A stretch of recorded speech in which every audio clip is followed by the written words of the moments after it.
MPPCS का, हाँ यही हमें डर लग रही थी। बच्चे कह रहे थे, बोले सर आप आज आरएस लाइएगा, कल जो है कल एमपीपीएसएस मांगेंगे लोग और परसों जो है वो यूपीपीसीएस मांग लेंगे,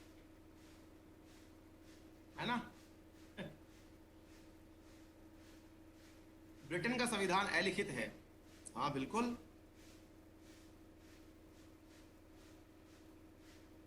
हम्म, हाँ मयंक, वहां बेटा अलिखित होने का मतलब होता है, बहुत अच्छा सवाल पूछा है और आप सबके लिए पूछा है मयंक ने। और अक्सर हम क्लास में बताते रहते हैं इस सवाल को, लेकिन फिर भी समझ लीजिए, शायद मयंक नए हो। बेटा क्या होता है अलिखित होने का मतलब होता है, अलिखित होने का मतलब ये नहीं है कि कोई किताब विताब नहीं है उनके यहाँ पे, ऐसा नहीं है। असल में क्या होता है कि मतलब लिखा हुआ तो है, लेकिन उन पन्नों को एक साथ नहीं लिखा हुआ। जैसे आप में से ना कुछ लोग क्या होता है, नोट्स बनाते होंगे, है ना। तो जब नोट्स, भैया आप क्वेश्चन टैब ओपन नहीं करेंगे, हम क्वेश्चन टैब ओपन करते हैं, क्वेश्चन टैब भर जाती है, फिर हमारा चैट बॉक्स छोटा हो जाता है, हमको दिखाई नहीं देता। रुक जाइए, हम कर रहे हैं अभी, रुक जाइए। हम क्या बोल रहे हैं कि आपसे कहना यह है कि अलिखित वर्सेस लिखित का मतलब क्या होता है कि समटाइम्स जो लोग हैं वो अपनी बातें, कानून की बातें पेज में लिखते हैं, कोडिफाई करते हैं, एक्ट बन के आता है। जैसे अपने इंडिया में एक्ट आता है ना, एक्ट समझते हैं आप लोग, अपने कानून बन के जैसे आते हैं, कानून भी तो अप्लाई होते हैं ना। जैसे मान लीजिएगा कल को मैंने आपसे ये सवाल पूछा कि भाई अगर कोई भी कंपनी है जो कि बाहर से फर्जी तरीके से मतलब सामान लेकर के आ रही है, तो उस पर कौन सी कंपनी वो करेगी, तो बोले सेबी करेगी। सेबी क्यों करेगी, बोले सेबी का एक्ट बना हुआ है। अपन कोई भी चीज उठा लीजिए, मतलब एक्ट के नाम पर सोच लीजिए कि सूचना का अधिकार अधिनियम है, तो बोले वो क्यों काम करता है, क्योंकि वो एक्ट बना हुआ है। तो वो एक्ट कोई संविधान की किताब में थोड़ी लिखे हुए हैं, एक्ट जो है वो संविधान की कोई किताब में थोड़ी लिखे हुए हैं, फिर भी काम कर रहे हैं ना। तो ब्रिटेन के अंदर क्या है, सारी बातें एक्ट के रूप में है, किताब के रूप में नहीं है। यानी कि उन पन्नों को बना बना के नोट्स बना के अलग अलग रखा हुआ है, एक जगह कंपाइल नहीं किया हुआ। अपने इंडिया में क्या है कि जो फिक्स नियम है उनको एक जगह कंपाइल करके डाल दिया गया, इसलिए हम तो उसे लिखित कहते हैं और वो लोग अलिखित कहते हैं, ठीक है ना। बस इतना सा फर्क है। हाँ भाई, कब सोते हैं हम, हाँ भैया जब नींद आती है। हाँ, आप में से कई लोग ऐसे भी हैं जो हमको रात 11 बजे भी मैसेज करते हैं, हम रिप्लाई कर देते हैं, 3:30 बजे भी रिप्लाई कर देते हैं। तो हम, सही बात है, हम 11:15 सोते हैं और 3:30 बजे जग जाते हैं। हमारा थोड़ा नींद का सिस्टम थोड़ा दुरुस्त नहीं है, बाकी सब मस्त है। हाँ भाई, अब सुनो, दो बातें हुई कि हमने कहा कि कुछ बतिया लो, हमसे कुछ पूछ लो, तो बच्चों ने दे धमाल बातें लिख डाली। हमारा बतने बतियाने का मतलब था और गुरुजी कैसे हो, सब बढ़िया चल रहा है कि नहीं चल रहा है। बाकी तो पढ़ाई के अंदर तो हम कोई चीज छोड़ते ही नहीं है जो आप लोगों को दिक्कत किया है, समझे। चलो अब पढ़ो, अदरवाइज तो क्या है कि हम सब घुस जाएंगे इधर उधर। राइट टू एजुकेशन चलेंगे, अभी आएंगे, रुको तो सही, आगे चलो चलो चलो चलो चलो चलो। ये तो बहुत बड़ा हो गया भाई साहब मामला, हमने गलत सवाल पूछ लिया बालकों से। बंद करिए साहब, बात बंद करिए, बंद करिए, पढ़ाई लिखाई करिए, आइए। हाँ जी। तो भैया बात ऐसी है कि कल तक हम लोग आर्टिकल देखो 12 हम समझा चुके हैं आपको प्रॉपर तरीके से कि स्टेट का मतलब क्या होता है। 13 का मतलब हम समझा चुके हैं कि 13 का मतलब क्या होता है, जुडिशियल रिव्यू। जो लोग विद्यार्थी नए जुड़े हैं, कृपया करके वो पुरानी क्लासेस देख लें, ठीक है ना। नेक्स्ट क्वेश्चन है मेरे प्यारे साथियों, आर्टिकल 14 जो है उसके बारे में हम प्रॉपर तरीके से चर्चा कर चुके हैं, 15 के बारे में चर्चा कर चुके हैं, 16 के बारे में आज चर्चा करेंगे, ठीक है। भाई जिन लोगों को हमसे डाउट पूछना है, एक काम करते हैं, चलिए सुनिए, हमें कोई दिक्कत नहीं है। आपके सामने दो ऑप्शन दे रहे हैं हम, हमें कारण क्या है कि देखिए सबका साथ लेके चलना है ना, सबका साथ सबका विकास हमारा नारा नहीं है, हमारा नारा है सबका साथ। और सबके साथ में ये है कि बताइए आप सभी लोग चाहते क्या हैं, डाउट्स लिए जाएं। हम डाउट्स लेने के लिए खुले हैं भैया, हमको तो मजा आता है, पढ़ाना नहीं पड़ेगा। और नंबर दो, पढ़ाया जाए। अब इसके लिए दो ऑप्शन है आपके सामने, ए बी, और एक तीसरा ऑप्शन जो है गुरु जी, आप संघर्ष करो, हम आपके साथ हैं। मतलब वो आपके साथ, जो मैं चाहूं वैसा, आप जैसा सोचें हम वैसा करने को तैयार हैं। तो गुरु जी आप संघर्ष करो, हम आपके साथ हैं।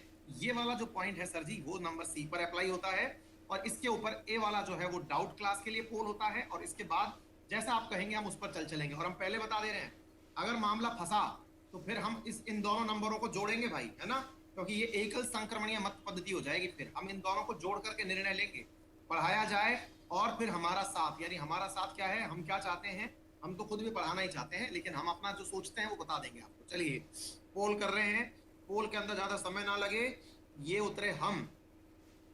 चलिए साथियों, सबको अपना अपना अधिकार है, बोल दीजिएगा। यस, अंकित अवस्थी जिंदाबाद, सवास, सवास शेर सवास, पढ़ो। 7% लोग डाउट वाले हैं। चिंता ना करें डाउट वालों, आपके 7% डाउट भी लिए जाएंगे क्लास की एंड में, ठीक है ना? आ जाइए, क्लास के एंड में बतिया लेंगे, लोड मत लो, पढ़ लो यार प्लीज, आ जाओ। तो भैया बात ये है कि अनुच्छेद नंबर 6, और देखो एक छोटी सी रिक्वेस्ट करें, थोड़ा सा अपना चैट वैट रोक दो यार, है ना, थोड़ा चैट रोक दो ताकि अपन पढ़ लें, अब बढ़िया से पढ़ाएंगे, आनंद आ जाएगा एकदम, आनंद की पराकाष्ठा। और हम जो है ना बढ़िया से घंटे भर तक बैठो अपने साथ, कोई लोड नहीं है, पढ़ लो प्लीज प्लीज। हम प्लीज कहना बंद कर चुके हैं, प्लीज कह रहे हैं, प्लीज आप चैट बंद कर दीजिए प्लीज। चलिए सर सुनिए, सार्वजनिक रोजगार के अवसर की समानता। देखो भैया बात ये है कि यही वो बवाल है जिसके चक्कर में आरक्षण मिलता है, और लोग जो है वो इसी के चक्कर में जो है वो आरक्षण के बारे में भला बुरा कहते हैं। हालांकि हम आरक्षण के पक्षधर हैं और खूब ज्यादा आरक्षण को डिफेंड किए हुए हैं। हर बार हमें नए विद्यार्थी मिलते हैं और वो हमें जो है कुछ ना कुछ सुना के चले जाते हैं, लेकिन फिर भी हमारा काम क्या है, पढ़ाना है। तो चलिए साथियों पढ़ाते हैं, क्या बातें हैं सुनिएगा। आर्टिकल 16 कहता है equality of opportunity in public employment. मतलब ये हुआ सरकारी सेवाओं के अंदर, सार्वजनिक सेवाओं के अंदर अवसरों की समानता होगी। अवसरों की समानता का एक वर्ग हमारी क्लास में ये मानता है कि अवसरों की समानता होने का मतलब होता है सर कि चाहे कोई जनरल का हो या ओबीसी का हो या एससी का हो या एसटी का हो, यदि ये कोई भी वर्ग का विद्यार्थी है तो उसे बराबर मौके मिलने चाहिए। क्यों ऐसा होता है कि यूपीएससी के अंदर जनरल को मात्र 6 ही मौके मिलते हैं, ओबीसी को 9 मौके मिलते हैं और एससी एसटी को मौके ही मौके मिलते हैं जब तक वो खुद से ना छोड़ दे। तो सर एक बात बताइए, इतना ज्यादा डिफरेंस क्यों है? सर ये तो अवसर की समानता है ही नहीं ना। हमने कहा हाँ भाई ये तो बात सही कह रहे हो। अच्छा सर, जब सर ये अवसर की समानता नहीं है तो फिर ये क्या मेरे फंडामेंटल राइट का उल्लंघन नहीं है? हमने कहा बिल्कुल सही कह रहे हो। और जब फंडामेंटल राइट का उल्लंघन है तो फिर मुझे क्यों नहीं सुप्रीम कोर्ट जाने दिया जाता? हमने कहा ये भी बहुत सही बात कर रहे हो। बोले मतलब ये है कि आप सुप्रीम कोर्ट जाकर के अपने मूल अधिकारों की बातें करो। तो बोले ठीक है सर, तो भाई सुप्रीम कोर्ट जाएं हम और जाकर के बात करें। लेकिन अब जैसा मैंने आपसे सुबह भी कहा था, अभी भी कह रहा हूं, हर जगह रीजनेबल रेस्ट्रिक्शंस लागू होते हैं। क्या चीजें लागू होती हैं? रीजनेबल यानी तार्किक प्रतिबंध लागू होते हैं, रीजनेबल रेस्ट्रिक्शंस लागू होते हैं। बोले अच्छी बात है, तो सर इसकी व्याख्या क्या कहती है? हमने कहा आइए बात करते हैं। इधर देखिए मेरे प्यारे साथियों, no citizen shall on grounds only of religion, race, caste, sex, descent, place of birth, residence or any of them be ineligible for or indiscriminated against in respect of any employment or office under the state। कहने का मतलब ये हुआ कि कोई भी नागरिक इन आधार पर अपनी नौकरी से वंचित नहीं किया जाएगा। बोले सर हमें तो वंचित कर दिया, जनरल की कट ऑफ आप देखिए और कहीं आप एससी एसटी की कट ऑफ देखिए, बहुत अंतर है। और सर इतना इतना रिजर्वेशन है, उनका बहुत कम सिलेक्शन। सर मतलब आपके सामने 1000 उदाहरण भी ऐसे होंगे जिसमें कि ये दिखाया जाता है कि सर इतने कम पर सिलेक्शन हो जाता है। आपकी सारी बातें जो हैं अब उनका इलाज आपकी इस पुस्तक में है। इस पुस्तक के अंदर नोट डाल करके ये सारी बातें लिखी गई हैं। क्या लिखी गई हैं? लिखा गया है, अब उसको ध्यान से सुनिए। सर किताब में लिखा गया है नो सिटी ओ क्या कहते हैं उसको, nothing in this article shall prevent. अब यहीं पर है सारा की सारा मामला।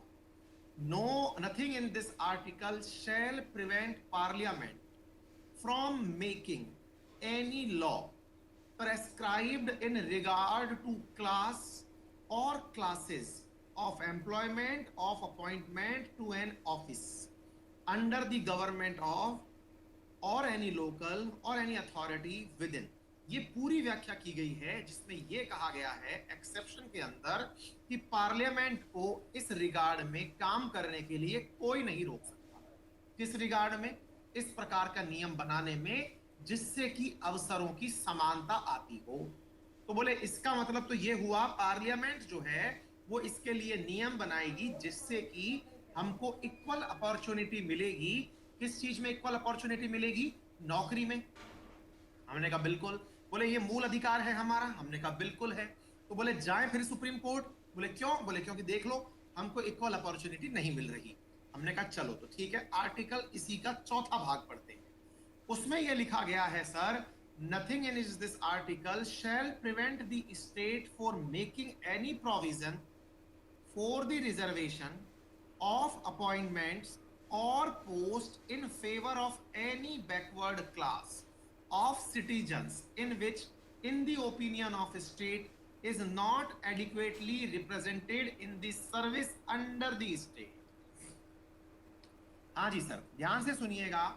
आपके संविधान के 16वें संविधान आर्टिकल 16 के भाग 4 में लिखा हुआ है कि यह आर्टिकल सरकार को यानी पार्लियामेंट को या राज्य को ऐसे किसी भी कानून को बनाने से नहीं रोकेगा जिसमें वो किसी भी बैकवर्ड क्लास के लिए, बैकवर्ड क्लास सिटीजन्स के लिए कोई भी ऐसा कानून बनाए जो कानून उन्हें राज्य में समानता दिलाता हो।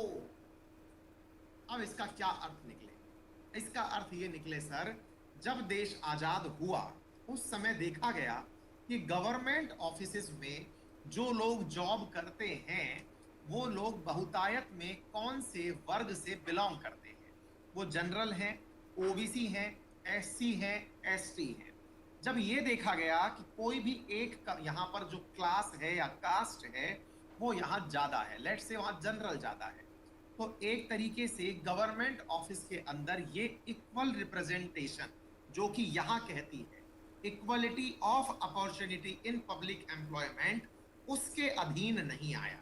क्योंकि इक्वलिटी का मतलब तो ये हुआ कि वहां पर ओबीसी वालों को भी उनके हिसाब से, उनकी जनसंख्या के हिसाब से प्रतिनिधित्व मिलना चाहिए, वहां एससी को भी प्रतिनिधित्व मिलना चाहिए और वहां पर एसटी को भी प्रतिनिधित्व मिलना चाहिए।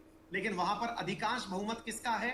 वहां पर अधिकांश बहुमत जनरल का है। ऐसी स्थिति में राज्य सरकारें मजबूर हुई, यानी कि राज्य सरकार बोले तो सरकार, राज्य, पार्लियामेंट, इसके लिए मजबूर हुआ कि वो कोई ऐसा प्रोविजन करे जिससे कि जनरल के लोग भविष्य में कम जाएं और अदर क्लासेस के लोग वहां ज्यादा जॉब करने पहुंचे। ये कैसे होगा? ये तभी संभव होगा जब समाज के एक वर्ग के लिए जो कास्ट बायस्ड हैं उन वर्ग के लिए कुछ प्रोविजंस किए जाएं जिससे कि वो लोग भी इक्वल अपॉर्चुनिटी वहां पा सके। यानी कि सोच, जहां वहां का रिप्रेजेंटेशन है उस रिप्रेजेंटेशन में उनका भी प्रतिनिधित्व हो सके। तो ये जो आर्टिकल है, चूंकि ये संविधान निर्माण के समय लिखा गया था, तो इसका मूल उद्देश्य यही था कि गवर्नमेंट ऑफिसेज में सभी क्लासेस को बराबर रिप्रेजेंटेशन मिलना चाहिए। आगे चलते हैं। इसी का मेरे प्यारे साथियों सब क्लॉज पार्ट 4A कहता है, nothing in this article shall prevent the state for making any provision for reservation. अब किस चीज में reservation? In matter of promotion with consequential seniority to any class और classes of post in the service under the state in favour of the scheduled caste and scheduled tribes which in the opinion of state are not adequately represented in the service under the state। इसका क्या मतलब बना? राज्य को हम किसी भी प्रकार से इस कार्य के लिए नहीं रोक सकते। इस कार्य के लिए कि यदि वो एससी एसटी को इस आधार पर भी प्रमोशन देना चाहे। किस आधार पर? कि यदि उनका रिजर्वेशन में, प्रमोशन में रिजर्वेशन मिले। बोले ये क्या हुआ? दो जगह रिजर्वेशन की बात आई। पहला, equal opportunity in public services, मतलब ये हुआ कि यदि आपको पद पाना है तो आपको पहले रिजर्वेशन प्राप्त, उसके बाद एक बार फिर और। बोले ऐसा क्यों? ऐसा इसलिए मेरे प्यारे साथियों कि जब आप सीनियर लेवल पर पहुंचते हैं, जब आप सचिवालय स्तर पर पहुंचते हैं, सचिव रैंक तक पहुंचते हैं, तो आपको नौकरी करने के लिए कम से कम 20 से 25 साल का अनुभव होना चाहिए। बोले इसका क्या मतलब हुआ? डिसीजन मेकिंग जो लोग हैं, अगर वो 20 से 25 साल पुराने होंगे, जैसे मान लीजिएगा कल को आप आईएएस बनते हैं, तो आईएएस बनते हैं तो आप सेक्रेटरी कब बनेंगे? आप सेक्रेटरी बनेंगे कम से कम 14-15 साल की सेवा के बाद। 14-15 साल बाद जाकर के आप क्या बनते हैं? एक सचिव बनते हैं। और सचिव का मतलब हुआ कि वो डिसीजन मेकिंग व्यक्ति बनता है। देखिए, आपको एक बहुत अच्छी बात सिखाता हूँ। जो भी सचिवालय होता है ना आपके राज्य का, एक तरफ तो होता है देखिए विधानसभा, है ना, विधानसभा के बाद होती है मेरे प्यारे साथियों सचिवालय। एक चीज को ऐसे समझिएगा, सचिवालय है क्या? जो मंत्री होता है ना, उस मंत्री के साथ में जुड़ा हुआ एक विभाग होता है, एक मतलब पर्टिकुलर सेक्रेटरी का एक समूह होता है। वो सेक्रेटरीज जो हैं वो अल्टीमेटली उस मंत्री की मदद करते हैं कार्य करने के अंदर। तो कैसे कार्य करते हैं मेरे प्यारे साथियों ये लोग? मंत्री को बताते हैं कि सर निर्णय कैसे लीजिए ताकि अधिकतम लोगों का लाभ हो सके। अब जैसे सोच के देखो कि अभी मैंने आज सुबह पढ़ाया आपको कि राजस्थान के अंदर प्लाज्मा बैंक खोली गई। तो प्लाज्मा बैंक किसी मंत्री के दिमाग के अंदर आ ही नहीं सकती, उसको समझ में ही नहीं आ सकता कि प्लाज्मा बैंक क्या होती है, अनटिल अनलेस मंत्री खुद डॉक्टर ना हो। हालांकि कुछ राज्यों में डॉक्टर ही होते हैं। ऐसी स्थिति के अंदर मेरे प्यारे साथियों ये बात समझना मुश्किल है। तो अब क्या होता है मेरे प्यारे साथियों, विभाग होते हैं जो ये जानकारी देते हैं कि सर हमें ऐसा करना चाहिए। तो ये जानकारी कौन देगा? अब आपके सामने सवाल बना, जानकारी सर देता कौन है? हमने कहा सेक्रेटरी देता है। ये सेक्रेटरी कौन होता है? मैंने कहा प्यारे साथियों, सेक्रेटरी एक आईएएस ऑफिसर होता है जो मंत्री को सलाह देता है। हमारे समाज में, हमारे देश के अंदर मंत्री काम करते हुए दिखते हैं। सलाहकार कौन होता है? सचिव होता है। अब सचिव पद तक पहुंचने के लिए मान लीजिए देश आजाद जब हुआ उस समय रिजर्वेशन में प्रमोशन तो दे दिया गया, सॉरी नौकरी के लिए रिजर्वेशन तो दे दिया गया, लेकिन प्रमोशन में नहीं दिया गया। उससे क्या हुआ? उससे जो डिसीजन मेकर्स थे वो तो 15 साल पहले से ही ओवरफ्लो हो रखे। ऐसी स्थिति में आपको ये प्रोविजन बनाना पड़ा कि एससी एसटी वर्ग के लोग भी प्रमोट होकर के उस ऊपर वाले लेवल तक पहुंचे जहां पर निर्णय लिए जाते हैं। ये इस बात का मूल आधार था। बोले सर हर जगह निर्णय लेने के लिए थोड़ी होता है, आईएएस में रिजर्वेशन थोड़ी होता है, प्रमोशन में सब जगह होता है। बिल्कुल होता है। रीजन इसका भी यही है मेरे प्यारे साथियों, ताकि वो लोग डिसीजन मेकिंग पोजीशन तक पहुंचे। ठीक है, अच्छा 4B क्या कहता है? Nothing in this article shall prevent the state from considering any unfilled vacancies of a year which are reserved for being filled up in the year in accordance with any provision for reservation made under clause 4 and clause 4A as a separate class of vacancies to be filled up in any succeeding year or years such class of the vacancies shall not be considered together with the vacancies। जो खाली vacancy है उनको भरने के लिए clause है, ये आपके फिलहाल से हम समझने की आवश्यकता नहीं है। आर्टिकल 416 का पार्ट 5 कहता है nothing in this article shall affect the operation of any law which provide that the incumbent of an office in connection with the affairs of any religious or denomination institution or any member of the government body thereof shall be person profession a particular religion or belonging to a particular denomination। मतलब क्या हुआ कि अगर सरकार चाहे तो किसी धर्म विशेष के व्यक्ति के लिए भी ये प्रोविजन कर सकती है। अब आप में से बहुत सारे विद्यार्थी मुझसे खफा होंगे। क्यों खफा होंगे सर? आप में से कई विद्यार्थी केवल इसलिए खफा होंगे कि सर आपने दो बातें गलत कर दी। एक तो क्या कर दिया आपने? एक बात तो ये गलत कर दी कि आपने ये सारी बातें बोल के सुनाई, हमें लिखवाई नहीं। ये एकदम सरासर गलत है सर। नहीं सर ये एकदम गलत नहीं है। फिर बोले आपने बोल के क्यों सुनाई जब गलत नहीं है? तो हमने कहा बोल के इसलिए सुनाई ताकि आपको ये पता रहे कि हाँ ऐसा कुछ है। बोले क्यों? हमने कहा मैं एक ऐसे विद्यार्थियों को पढ़ा रहा हूं, ऐसे विद्यार्थियों को ज्ञान दे रहा हूं जो आगे जाकर के ये कहेंगे कि हम अंकित सर के स्टूडेंट हैं, और जब हम उनके स्टूडेंट हैं तो हमारी समझ विकसित है, हम इलिटरेट नहीं है, हमें पता है कि क्या सही है क्या गलत है। बोले सर लेकिन ये तो गलत है ना, आपने रिजर्वेशन का पक्ष ले लिया। मैंने कहा अच्छा, और आप में से कई विद्यार्थी मतलब जिनको बोलने की आजादी प्राप्त है, क्योंकि राइट टू एक्सप्रेशन है ना सबके पास में, वो कुछ भी मुझे भला बुरा भी कहेंगे। वो अक्सर कई विद्यार्थी ऐसे भी होते हैं जो आज ही मुझसे खफा हो जाएंगे और सेशन को अनलाइक करके जाएंगे। करके जाइए सर, मैं आपको हमेशा वो चीज पढ़ाऊंगा जो सही है, उसका इम्प्लीमेंटेशन कैसे होता है ये हमेशा एक चुनौती का विषय रहेगा, हमेशा डिबेट का विषय रहेगा। देखिए संविधान की जो हमारे की सबसे बड़ी खूबसूरती है ना सर, अगर जो बातें वहां लिखी गई हैं उन्हें राइट इंटेंशन के साथ में अप्लाई किया जाए तो भारत का संविधान दुनिया का बेहतरीन संविधान है। लेकिन कहते हैं कि ये वकीलों का स्वर्ग है, यहां पर बातों से खेला अगर जाए तो इस संविधान की कठपुतली बनाई जा सकती है, जैसा कि वर्तमान में हो रहा है। वर्तमान में मतलब ये नहीं है कि भाजपा के शासनकाल में, जब से संविधान निर्माता लोग मरे हैं उसके बाद की जो भी सरकार आई है उसने संविधान के प्रोविजन से ही खेला है। चाहे इंदिरा गांधी सरकार देख लो, चाहे सोनिया गांधी, ये जितने भी सरकार के लोग आए इन सबको देख लो भाई, और चाहे आज वर्तमान की जो सरकार है उसे देख लो। पहले नियम बनाए जाते हैं, उसमें बचे हुए किसी लूप होल के आधार पर दुनिया को फूल बनाया जाता है। हम उसकी बात कर ही नहीं रहे। हम कह रहे हैं अगर constitution in their right spirit is applicable then India's constitution is the world's best constitution. ठीक है, तो मेरे प्यारे साथियों, रिजर्वेशन जिस आधार पर लाया गया था वो एकदम सही था। फेलियर कहां आया? फेलियर आया कॉन्स्टिट्यूशन के अप्लाई करने में। लोगों ने इसका मिसयूज किया। सरकार ने नियम बनाए थे, 5 साल के अंदर या 10 साल के अंदर हम इसे हटा देंगे, रिव्यू कर देंगे। लेकिन अब चूंकि ये वोट बैंक की लड़ाई हो चुकी है, तो इसका रिव्यू तो छोड़ दो, इसकी बात करने भर से लोग जो है वो चुनाव हार जाते हैं।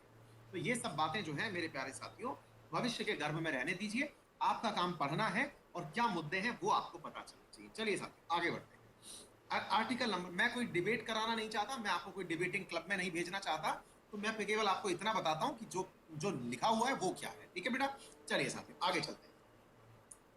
हाँ भाई, आप में से बहुत सारे लोग जो होंगे जो मतलब रिजर्वेशन के पक्ष में होंगे, रिजर्वेशन के पक्ष में नहीं होंगे, मुझे उससे कोई फर्क नहीं पड़ता। और अगर आप मेरी बात समझना चाहते हैं, मैं रिजर्वेशन के पक्ष में था और हूं।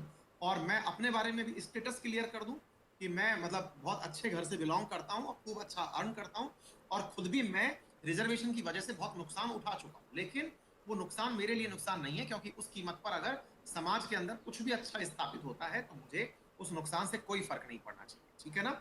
बस इतना चीज आप ध्यान के चलिए। और मैं खुद भी मतलब जनरल कैटेगरी से बिलोंग करता हूं, लेकिन मेरा मानना है कि अगर मेरे एक की कुर्बानी से समाज के किसी एक वर्ग के किसी एक व्यक्ति का भला हो और वो व्यक्ति किसी अच्छी पोजीशन पर पहुंचे और वो बहुत सारे लोगों का भला करे, तो वो जगह, मेरी जगह उसको मिलनी चाहिए, क्योंकि मैं ऑलरेडी सेटिस्फाइड हूं और मैं पहले भी था और हूं।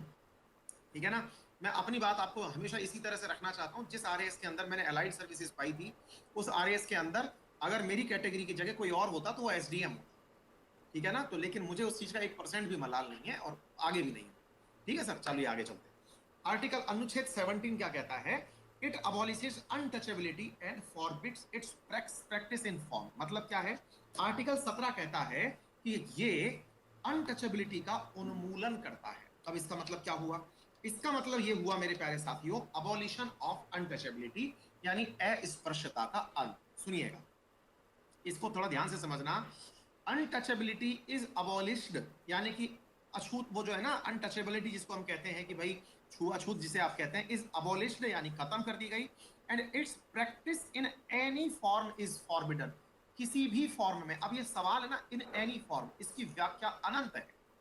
ठीक है ना मेरे प्यारे साथियों? Is forbidden the enforcement of any disability arising out of untouchability shall be an offence punishable in accordance with law. अगर कोई भी ऐसा कार्य किया गया जो अस्पृश्यता को बढ़ावा देता है, तो उसको इन अकॉर्डेंस विद लॉ जो है मेरे प्यारे साथियों, उसको पनिश किया जाएगा। जब आप ये वाली लाइन पढ़ते हैं कि मेरे प्यारे साथियों कि उसे अबॉलिश किया जाएगा, और उसके लिए मेरे प्यारे साथियों जैसे ही ये लाइन आप बोलते हैं तो तुरंत आपको आना चाहिए कि सर इसके अंदर लॉ का शब्द, वर्ड यूज किया गया है क्या? हमने कहा हाँ। देखिए आर्टिकल 17 को सुनिए क्या कहता है, लास्ट में पढ़िए अगर आपको दिखाई दे रहा है तो। अकॉर्डेंस विद लॉ, मतलब ये हुआ offence is punishable accordance with law. इसका मतलब हुआ कि आपको इस कार्य को करने के लिए एक लॉ लाने की आवश्यकता है, एक कानून लाने की आवश्यकता है। और जब हम कानून लाने की आवश्यकता की बात करते हैं तो इधर देखिए, मैं आपके सामने लॉ को अंडरलाइन कर रहा हूं। ये देखिएगा, has implemented by the protection of civil right act 1955। ये देखिए, मैंने जो अंडरलाइन किया है इसे पढ़िए, the protection of civil right act 1955। तो ये जो सिविल राइट जो शब्द है, असल में ये आया ही इसलिए था अनटचेबिलिटी का उन्मूलन करने के लिए। तो protection of civil right act 1955 जो है वो इसी लॉ को इंप्लीमेंट करने के लिए आया था, जिसमें यह कहा गया था कि अनटचेबिलिटी का किसी भी प्रकार से प्रैक्टिस किया जाना एक ऑफेंस के रूप में कंसीडर किया जाएगा। क्लियर हो गया? अच्छा, अब आप में से बहुत सारे विद्यार्थी इस बात को लेकर के भी वाद विवाद कर सकते हैं। किस बात को लेकर के? बोले सर आपको मालूम नहीं है, ऐसे बहुत सारे केसेस हैं जिसमें किसी भी व्यक्ति को मेरे, बोले सर इसमें बहुत सारी चीजें ऐसी हैं जिसमें बहुत सारे लोग जो हैं इसका मिसयूज करते हैं। फिर से मैं वही बोलूंगा मेरे साथियों, मिसयूज किस बात का हो रहा है कि आपको किसी ने इस तरह से ब्लेम करके कि इन्होंने मेरे खिलाफ जाति सूचक शब्द का इस्तेमाल किया या फिर इन्होंने मेरे ऊपर टिप्पणी की। इस बात को देख करके बहुत सारे केसेस मेरे प्यारे साथियों सरकार की नजर में आते हैं, और इसके अंदर क्योंकि किसी भी प्रकार से अगर कोई भी ये केस दर्ज कराता है तो तो गैर जमानती केस दर्ज किया जाता है, यानी कि आपकी सुनवाई कोर्ट में होगी और आपको जमानत भी प्राप्त नहीं होगी, जो मिनिमम सजा इसके लिए है वो तो मिलेगी ही। तो आप कहेंगे कि सर कई बार इसका मिसयूज किया जाता है। सर देखिए, इसका मिसयूज इसका एक एस्पेक्ट है और सुप्रीम कोर्ट ने इसी को ध्यान में रखते हुए इसमें एक सुधार किया था और उस सुधार को 2019 में किया था और उसको एग्रीगेट मतलब करने के लिए मेरे प्यार से जैसे सुधार किया था और सुधार के अंदर यह कहा गया था कि प्रथम दृष्टता यदि किसी व्यक्ति के ऊपर यह केस लगाया जाता है कि इन्होंने अनटचेबिलिटी के ऊपर कमेंट किया तो उन्हें तुरंत जो है वो गिरफ्तार करने की जगह पर पहले उसकी जांच पड़ताल की जानी चाहिए और उसके बाद जो है उन्हें गिरफ्तार किया जाना चाहिए। इसको देख करके देश के अंदर पूरी तरह से एक आंदोलन पनपा और उस आंदोलन के दबाव में आकर के राजनीतिक पार्टी यानी कि जो उस समय भाजपा का शासन था उन्होंने उसके सामने सरेंडर करते हुए और उस चीज के अंदर मेरे प्यारे साथियों अमेंडमेंट किया और सुप्रीम कोर्ट के आदेश को दरकिनार कर दिया। अब इस घटना के दो पक्ष थे। पक्ष ये थे मेरे प्यारे साथियों कि यहां पर हुआ क्या।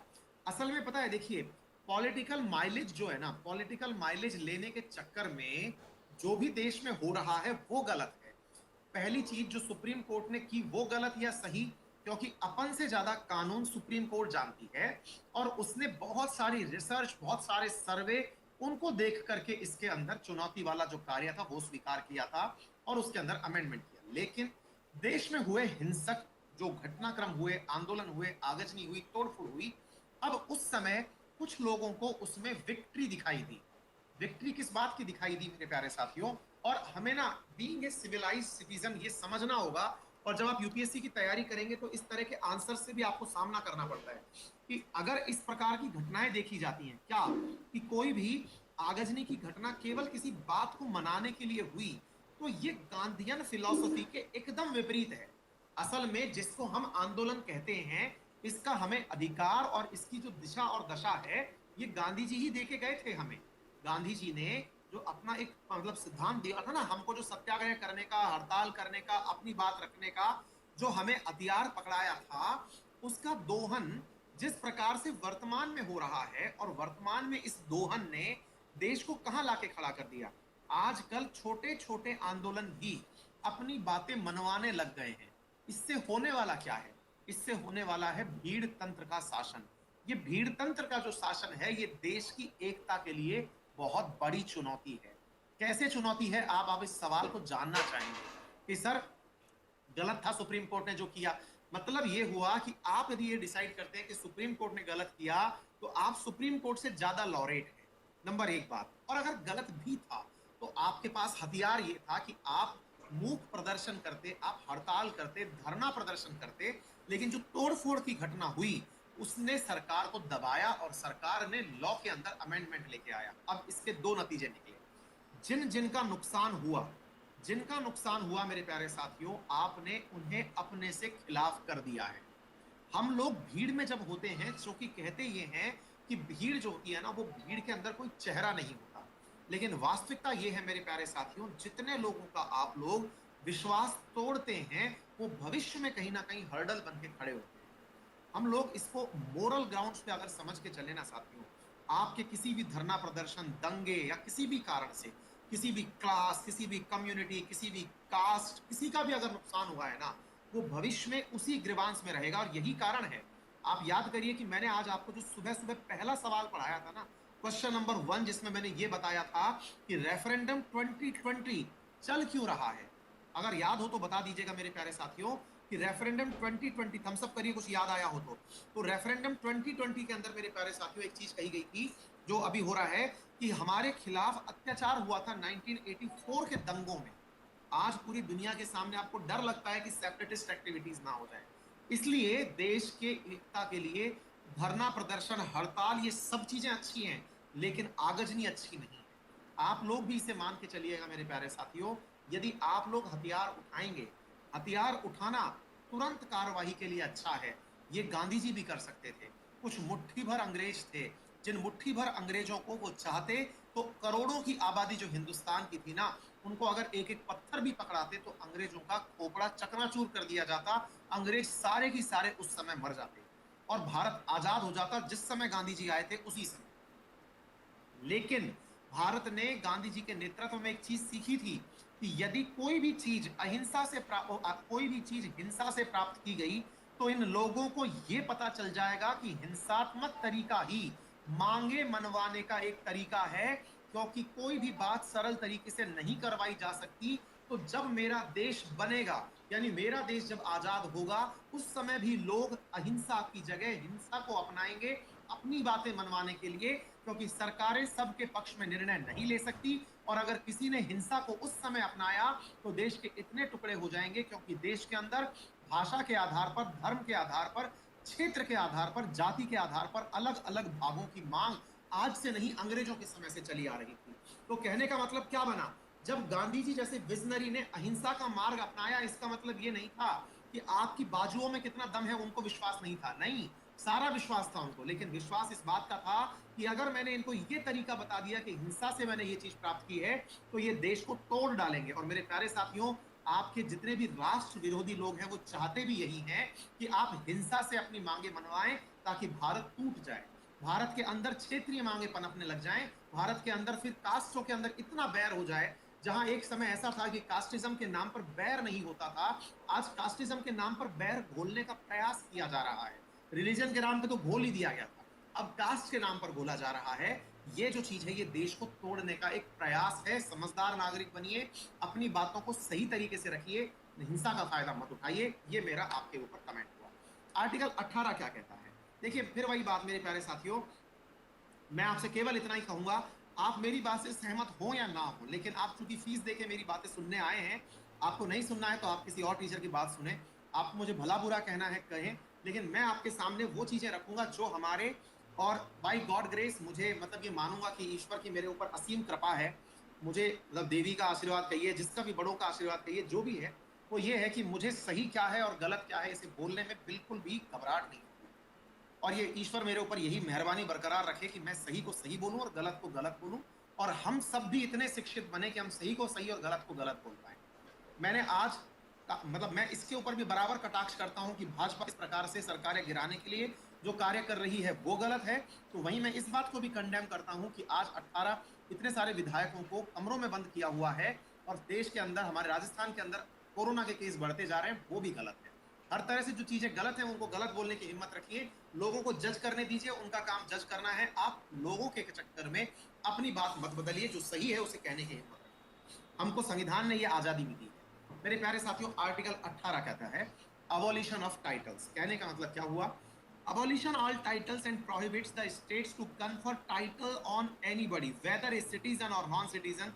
However, military and academic distinctions exempted from the prohibition। मतलब ये हुआ कि मेरे प्यारे साथियों, आर्टिकल 18 के हिसाब से अगर हम बात करते हैं तो ये कहता है कि आपको कोई भी किसी भी प्रकार का, मेरे प्यारे साथियों, अपने नाम के आगे कोई भी सम्मान सूचक शब्द लगाने का अधिकार नहीं है। अब ध्यान से सुनिएगा, इसका मतलब क्या हुआ। इसका मतलब ये हुआ मेरे प्यारे साथियों कि आप पता चले कि अपने आगे लगा दिए, क्या लगा दिए, भारत रत्न श्रीमान दिस, है ना, या पद्म विभूषण। ये आजकल क्या होता है कि फिर से महिमा मंडन करने के लिए लोगों के नाम के आगे शब्द लगा दिए जाते हैं, वो गलत है, भारत के संविधान के उल्लंघन के रूप में माना जाता है। ठीक है ना। चलिए मेरे प्यारे साथियों, no titles not being a military और academic distinction shall be conferred by the state. Okay, हाँ जी। No citizen of India shall accept any title from any foreigner state. अगर कोई आपको ये कहे कि आप तो सर विभूति हैं, पद्म नारायण हैं, क्या क्या नाम दे करके कोई दूसरा देश आपको सम्मानित कर दे, आपको अपन देखते हैं ना, जैसे मोदी जी गए तो उनको 10 देशों ने सम्मानित कर दिया, फलाने को किसी ने सम्मानित कर दिया, आप अपने नाम के आगे नहीं लगा सकते कि order of Saudi Arab, order of Australia, प्रधानमंत्री नरेंद्र मोदी पधार रहे हैं, ऐसा नहीं सर, है ना, ये अलाउड नहीं है। ठीक है ना, ये अबॉलिशन है सर, मतलब ये क्या है, अबॉलिशन ऑफ टाइटल्स हो चुका है, ये गलत है सर, प्रोहिबिटेड है ये। No person who is not a citizen of India shall while he hold any office in profit और trust under the state except without the consent of president any title from any foreign state. यानी कि अगर कोई भी व्यक्ति भारत का है और उसे भारत से बाहर कहीं सम्मान मिल रहा है, तो भारत से बाहर अगर कोई भी सम्मान मिल रहा है, तो भारत से बाहर मिलने वाले सम्मान के लिए उसे भारत के राष्ट्रपति से परमिशन लेनी होगी।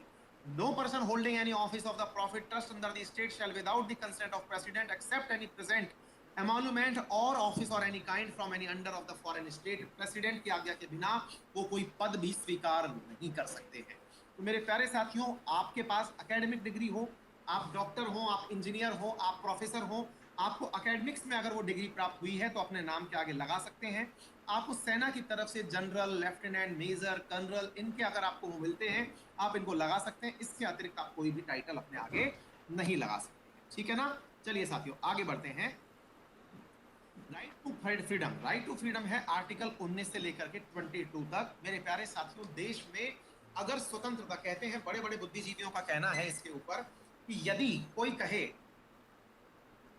कि मुझे मूल अधिकार चाहिए, तो उससे कहिए कि केवल दुनिया के 2 अधिकार मुझे दे दो, बाकी अधिकार तो मैं इनसे डिराइव कर लूंगा। दोबारा सुनिए, बहुत कम लोगों को यह बात समझ में आएगी, लेकिन मैं आप लोगों को यह बताता हूं कि अगर कोई आपसे ये कहे कि मुझे मूल अधिकार चाहिए, तो विद्वान लोग ये कहते हैं कि हमें केवल 2 अधिकार दे दो, और 2 अधिकार है 19 और 21। मैं इनसे बाकी सारे अधिकार डिराइव कर लूंगा। अब आप पूछेंगे सर ऐसा क्या है इनके अंदर? मैंने कहा क्या नहीं है इसके अंदर, चलो मैं डिराइव करके दिखाता हूं आपको। जैसे मैंने आपसे कहा कि अबोलिशन ऑफ टाइटल्स होना चाहिए। अच्छा सर, अबोलिशन ऑफ टाइटल होना चाहिए, तो सर ये किस चीज के खिलाफ है? मैंने कहा भाई साहब, आपके प्रोफेशन, ऑक्यूपेशन, ट्रेड और बिजनेस के खिलाफ है। बोले कैसे? आपके आगे मैंने कोई नाम लगा दिया तो ये फेयर ट्रांसपेरेंट मैनर पे तो काम हुआ ही नहीं। बोले कैसे? आप और अंकित अवस्थी दोनों कहीं इंटरव्यू देने गए, और अंकित अवस्थी के आगे लिखा हुआ है 10-15 नाम आगे आगे लिखे हुए हैं। भाई भारत रत्न, ऑस्कर विजेता, नोबेल विजेता, सब आगे आगे नाम के आगे लिखे हुए हैं। और एक आप गए, आप इंटरव्यू में बैठे और आपका नाम आपसे पहले चला गया। भाई साहब, भारत, आपका परिचय देने के लिए एक आदमी किराए पे लेना पड़ा कि साहब फलाने सिंह आ रहे हैं। बोले क्या क्या है? बोले रुको पहले बताता हूँ। आपका नाम तो बहुत बाद में आया, वो आदमी उसी में दब गया। इसका मतलब क्या हुआ? आपके साथ फेयर प्रोफेशन तो हुआ ही नहीं। आपकी प्रोफेशन के अंदर समानता कहां रह गई? आपके साथ फेयर काम ही नहीं हुआ। दूसरा व्यक्ति जो बेचारा जॉब की शुरुआत करने वाला है, अच्छा बोले ऐसा है? बोले ठीक है। बोले एक बात बताओ, अनटचेबिलिटी का अंत कैसे कर लोगे आप फ्रीडम से, फ्रीडम ऑफ एक्सप्रेशन से? मैंने कहा अच्छा, क्यों नहीं कर सकता ये बताइए। अनटचेबिलिटी के अंदर आप जो क्रिया करते हैं, करते क्या हैं? आप किसी के सामने उसे सड़क पर चलने से रोकते हैं, आप उसे साथ में उठने बैठने से रोकते हैं, आप उसे खाने पीने से रोकते हैं, आप उसे कुछ बोलने से, उसको अभद्र गंदी भाषा का इस्तेमाल करते हैं। लीजिए, मैं इसी से सारे डिराइव कर देता हूं। लीजिए, आप कहते हैं फ्रीडम ऑफ मूवमेंट है मेरे पास में। एक जाकर के एससी कैटेगरी का व्यक्ति जाता है और सुप्रीम कोर्ट जाता है कि मुझे उस व्यक्ति ने घूमने फिरने से मना किया। कहां घूमने फिरने से मना किया? मैं सड़क पे से निकल रहा था, उसने कहा था इस सड़क पे से नहीं जाएगा। अबॉलिशन ऑफ टाइट, वो छोड़िए, क्या कहते हैं उसको, अनटचेबिलिटी का अंत वाली बात तो हटाइए। मैं तो केवल ये कह रहा हूं, केवल इसी आधार पर आपका मूल अधिकार का उल्लंघन हो गया कि सर मेरा फ्रीडम ऑफ मूवमेंट जो है वो कटल हो गया। क्या आपको मेरी बात समझ में आ गई? हम सब करो, आपको मेरी बात समझ में आ रही है या नहीं आ रही है? बोले सर किसी ने अगर ये कह दिया मुझसे, सर लॉ की वो कहां से आ जाएगी, मतलब रूल ऑफ लॉ कैसे स्थापित हो जाएगा? रूल ऑफ लॉ तो नहीं आ सकता ना सर, रूल ऑफ लॉ तो इस आर्टिकल से आएगा ही नहीं। मैंने कहा क्यों नहीं आएगा भाई? जीने की स्वतंत्रता देता है आपका आर्टिकल 21, और जीने के लिए आपकी क्या क्या आवश्यकताएं हैं ये कोई बता सकता है क्या? जीने की सबसे परम आवश्यकता रोटी कपड़ा मकान है, ये दिग्गज कह गए थे। लेकिन क्या रोटी कपड़ा मकान से काम चल जाता है क्या? अगर इतने से चल जाता तो सुशांत सिंह राजपूत ने सुसाइड क्यों कर लिया? रोटी कपड़ा मकान तीनों थे उसके पास।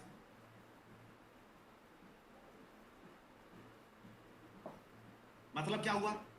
मतलब ये हुआ सर, व्यक्ति को अपनी डिग्निटी भी चाहिए, समाज से सम्मान भी चाहिए।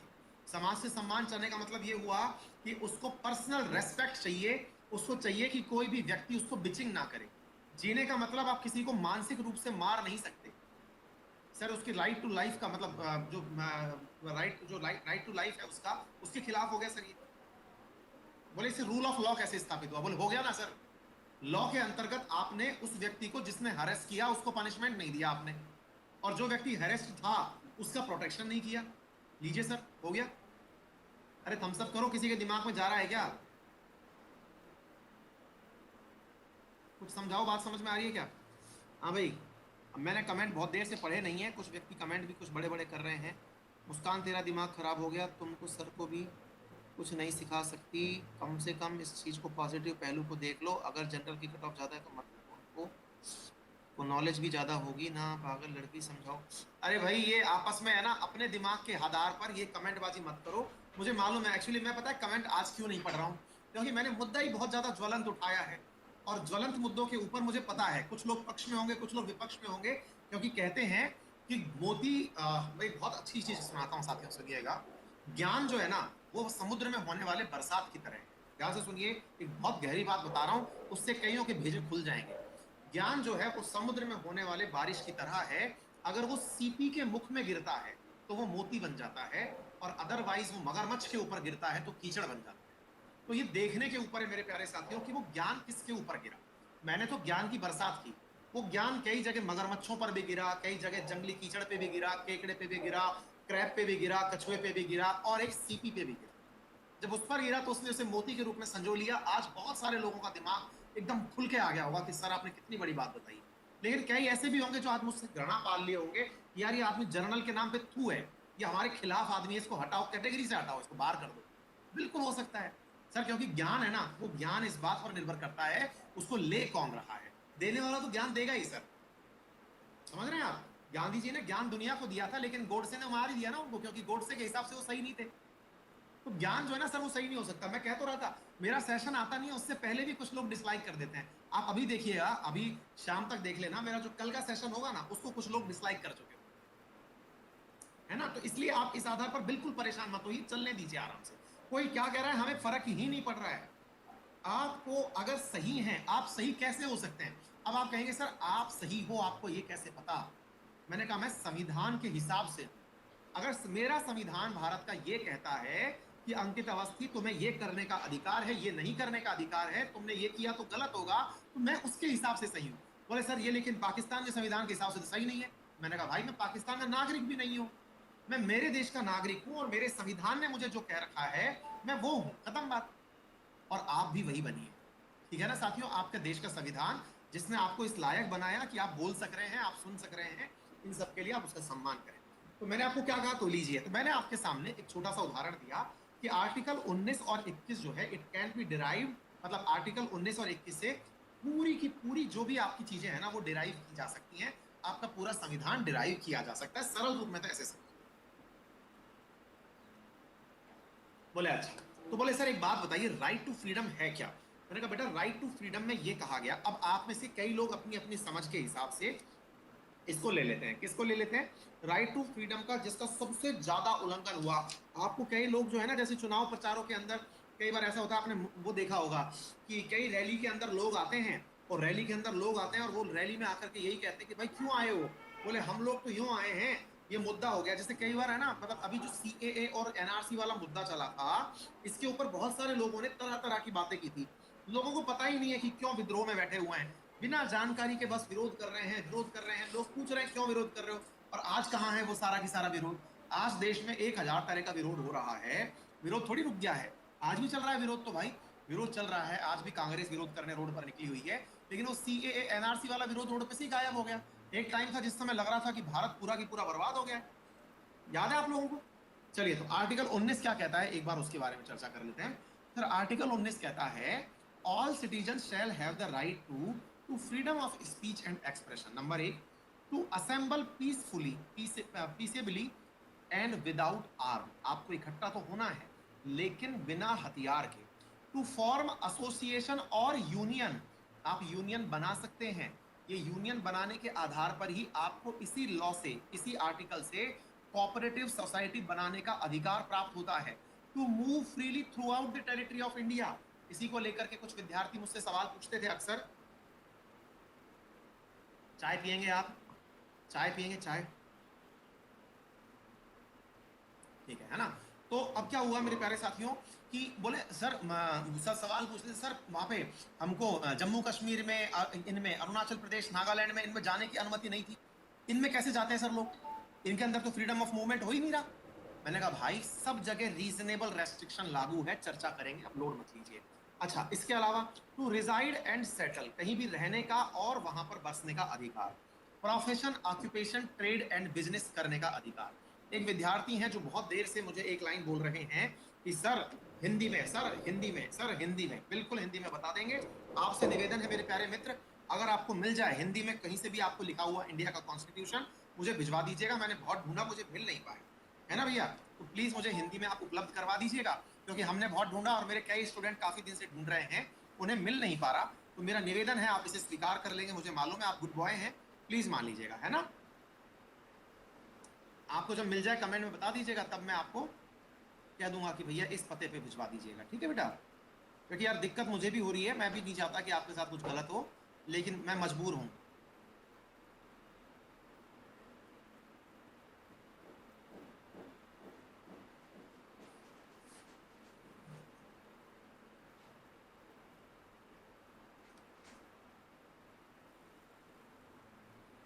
हाँ, अब किसी ने नाम के आगे मेरे आगे ना लगा दिया 1008 श्री श्री अंकित अवस्थी महाराज।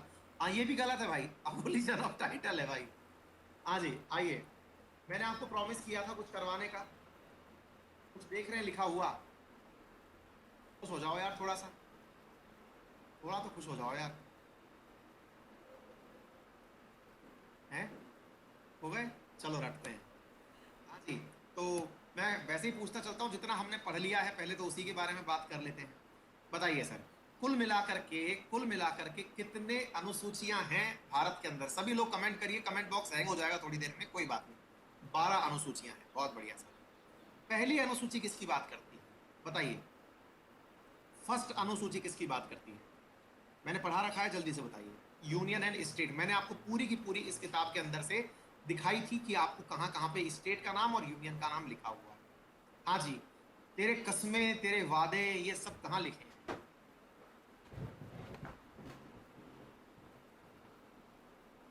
तेरे कस्में तेरे वादे ये सब कहां लिखे हैं? आर्ट शेड्यूल 2 में लिखे हुए हैं। चलिए साथी आगे चलते हैं। मैं शेड्यूल 2 तक आपको पढ़ा दिया था। ये सारी की साथी the provision relation with the allowance privilege and, अरे सॉरी, उल्टा बोल दिया मैंने। ओथ जो है वो आर्टिकल उसमें शेड्यूल 3 में है। शेड्यूल 2 के अंदर क्या लिखा हुआ है? अलाउंस प्रिविलेजेस एंड इमल्शन। अपन भूल गए, अपन ने वो तनख्वाह वाला शेड्यूल था वो भूल ही गए। वो राष्ट्रपति की जो तनख्वाह थी ना, मिस कर गए। अवस्थी की चाय काम नहीं करी। अंकित अवस्थी अभी क्या है, उसी उसी उसी फेज में है, अभी उतरे नहीं। अंकित अवस्थी नीचे आओ, आप अभी भाषण देके मंच से नीचे आओ। अंकित अवस्थी मंच पे से उतरो, आप भाषण देके आओ।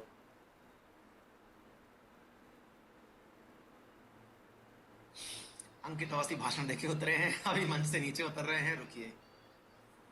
हाँ, सुने सर, सुने सर, सॉरी सर। हाँ जी, भाई बात ये है कि शेड्यूल 1 के अंदर हमने यूनियन और स्टेट की बात कर ली थी। हाँ जी, अब सुनिए साथियों, शेड्यूल 2 क्या कहता है? शेड्यूल 2 कहता है provision in relation with the allowance privileges and emoluments. याद करिए, राष्ट्रपति की तनख्वाह हमने बताई थी, हमने बताया था कि इसकी तनख्वाह कितनी होती है। इसके अंदर संविधान संशोधन के माध्यम से सुधार किया जाता है, याद आ जानी चाहिए। इसमें किस किस की तनख्वाह के बारे में बात की गई है? President, governor, Indian state speaker, chairman, इन सब के बारे में, कि हाई कोर्ट के जजेस, कंट्रोलर, ऑडिटर जनरल, इनकी तनख्वाह, ये जो बड़े बड़े जो पद पढ़ते हैं ना आप, इन सब की तनख्वाह के बारे में यहाँ चर्चा की गई। शेड्यूल 3 के अंदर अब देखना, मैं यहाँ से आगे वाले जितने भी शेड्यूल है ना, 5 मिनट में बोल के निकलूंगा और सारे आपको याद हो जाएंगे, देखना तुरंत। मेरे प्यारे साथियों, अब तसल्ली से चैट रोक दीजिए, एक बार के लिए चैट रोक दीजिए। मैं आपको अभी याद करवा रहा हूँ, कुछ ही देर में आप लोगों को काम हो जाएगा। एकदम चैट रोक दीजिए, 5 मिनट सुनिए। मैं फट से यो निकलूंगा, ऊपर नीचे 4-5 बार यो करूंगा, एकदम बिल्कुल जैसे वो भड़भुंजे वाला वो नहीं भूंजता है, मूंगफलियां ऐसे भूनूंगा, आप एकदम सही हो जाएंगे, लोड ही मत लो। हाँ जी सर, सुनिए। 3rd नंबर अनुसूची कहती है कस्में और वादे खाए जाते हैं, तीसरे नंबर पर कस्में वादे आते हैं। अच्छा सर, तीसरे नंबर पर कस्में वादे हो गए, उसके बाद क्या होता है सर? 4th नंबर पर क्या आता है मेरे प्यारे साथियों? 4th नंबर पर आता है कि किस राज्य के अंदर कितनी राज्यसभा की सीटें होंगी। It contains provision as the allocation of seats in the council of state, यानी कि किसी राज्य के अंदर राज्यसभा में कितनी सीटें होंगी। जल्दी बताइए भाई, अपने अपने राज्यों के बारे में बता दीजिए कि यूपी के अंदर राज्यसभा सीटें कितनी है, यूपी के अंदर बता दीजिए। 29, 31 है, ठीक है। राजस्थान में कितनी है? राजस्थान वालों कुछ याद है? राजस्थान में 10 है, बाकी से हमको लेना देना नहीं है, हमको यूपी से लेना।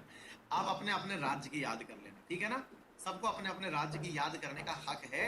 राज्यसभा की सीटें, और राज्यसभा की सीटें जो हैं वो 4th शेड्यूल में लिखी हुई है। डन? चलिए साथियों, 5th शेड्यूल में चलते हैं। फिफ्थ शेड्यूल में लिखा हुआ है, अब ये चीज आपको याद करनी है मेरे प्यारे साथियों, इट कंटेन्स द प्रोविजन, ये क्या प्रोविजन कंटेन करता है, as to administration and control of schedule area and schedule tribe. SC ST area के अंदर एडमिनिस्ट्रेशन और कंट्रोल कैसे किया जाएगा, ये तो फिफ्थ शेड्यूल में लिखा हुआ है। और सिक्स्थ शेड्यूल के अंदर ATMM लिखा हुआ है।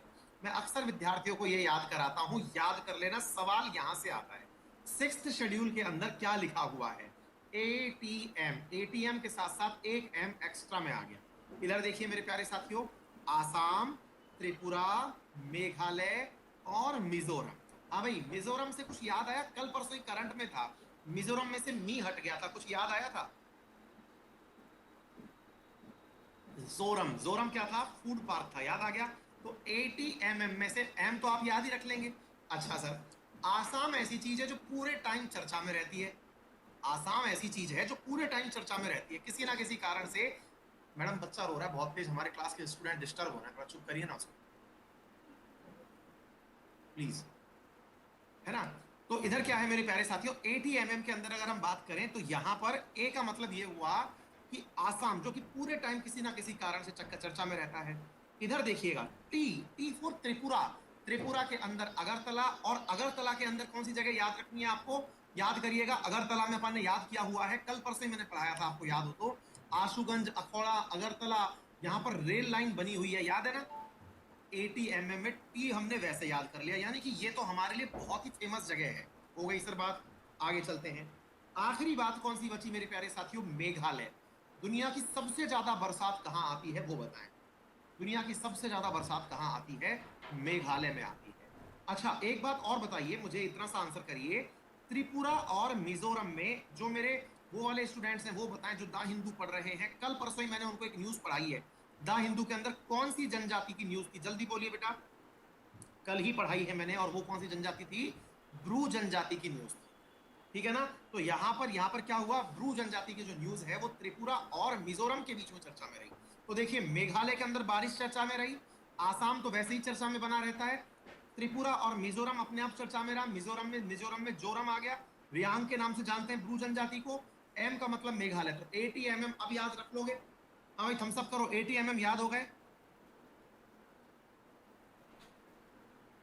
डन हो गया। चलिए साथियों, तो ये हो गया, ये हो गया सिक्स्थ शेड्यूल। पांचवा शेड्यूल याद हो गया, पांचवा शेड्यूल तो केवल इतना सा कहा गया है। हाँ, तो मणिपुर से कंफ्यूज ना हो इसीलिए मैंने आपको इतनी बात समझाई है, मैंने आपको इसीलिए समझाई है, और वो किसलिए समझाई है, ध्यान से सुनिएगा, कि मिजोरम में जोरम याद रह जाएगा और मेघालय के अंदर चेरापूंजी और मौसिन राम याद रह जाएगा, ठीक है बेटा। अच्छा आगे बढ़े, सेवंथ शेड्यूल के अंदर चलते हैं मेरे प्यारे साथियों। सबसे इंपॉर्टेंट अगर कोई शेड्यूल माना जाए तो वो सेवंथ शेड्यूल मान लीजिएगा, क्योंकि इसके अंदर विभिन्न विषयों की चर्चा की गई है। हाँ भाई, यूनियन लिस्ट, यानी कि केंद्र के पास कितने वो हैं लिस्ट कार्य करने के लिए, राज्य के पास कितने कार्य करने के लिए, और कंकरंट लिस्ट में कितने कार्य करने के लिए है। मेरे प्यारे साथियों, यहां पर आपसे पूछा जा रहा है, यूनियन लिस्ट के अंदर आपके पास 100 शायद आर्टिकल हैं, वो 100 विषय हैं जिसके ऊपर केंद्र काम कर सकता है। जब राज्य की बात करते हैं, मुझे फैक्ट याद नहीं है, मैं आपको देख के बता दूंगा, मैं आपको कल कंफर्म कर दूंगा इसके अंदर ना कितने कितने विषय हैं, एक बार आप मुझसे पूछ लीजिएगा, मैं याद करके चेक करके बता दूंगा। बस ये याद रखना है कि राज्य किन पर कानून बना सकता है, केंद्र किस पर कानून बना सकता है, और दोनों किस पर कानून बना सकते हैं, वो होती है कंकरेंट लिस्ट। तो कौन किस पर कानून बना सकता है वो यहां पर है। अच्छा आगे चलते हैं मेरे प्यारे साथियों, इसके बाद है आठवीं अनुसूची। मेरे प्यारे साथियों, आठवीं अनुसूची में 22 भाषाएं हैं जिसको आप यूपीएससी के अंदर एज एन ऑप्शनल ले सकते हैं, यूपीएससी के अंदर एज एन ऑप्शनल ले सकते हैं। कितनी भाषाएं हैं,